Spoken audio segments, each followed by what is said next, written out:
We have just received a statement from the President of the United States about these explosive new allegations that his former chief strategist, Steve Bannon, is making in the new book. This is what the President said in a statement released just a few moments ago. Let's take a look at this, Wolf. He said, "Steve Bannon has nothing to do with me or my presidency. When he was fired, he not only lost his job, he lost his mind.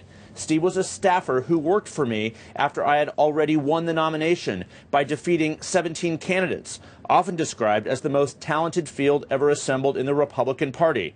The President goes on to say this: "Now that he is on his own, Steve is learning that winning isn't as easy as I make it look. Steve had very little to do with our historic victory, which was delivered by the forgotten men and women of this country. Yet Steve had everything to do with the loss of a Senate seat in Alabama held for more than 30 years by Republicans." The President then says this: "Steve doesn't represent my base. He's only in it for himself."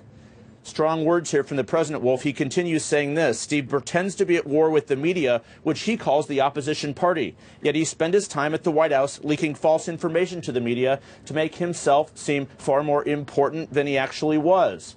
The President goes on to say this: "It is the only thing he does well. Steve was rarely in a one-on-one meeting with me, and he only pretends to have influence to fool a few people with no access and no clue, whom he helped write phony books."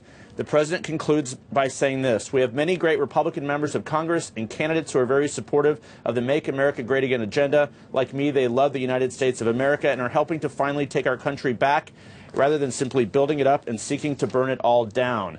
So, Wolf, this statement here, which is, again, just coming in, the strongest words this president has had for his former chief strategist, Steve Bannon. Now, certainly some of the things in there deserve some fact-checking. The reality is Steve Bannon was involved in many meetings. At the very beginning, Wolf, you'll remember almost a year ago, the week after the president took office, the president signed off on including Steve Bannon as a member of the National Security Council. His office from January through August was only steps away from the Oval Office.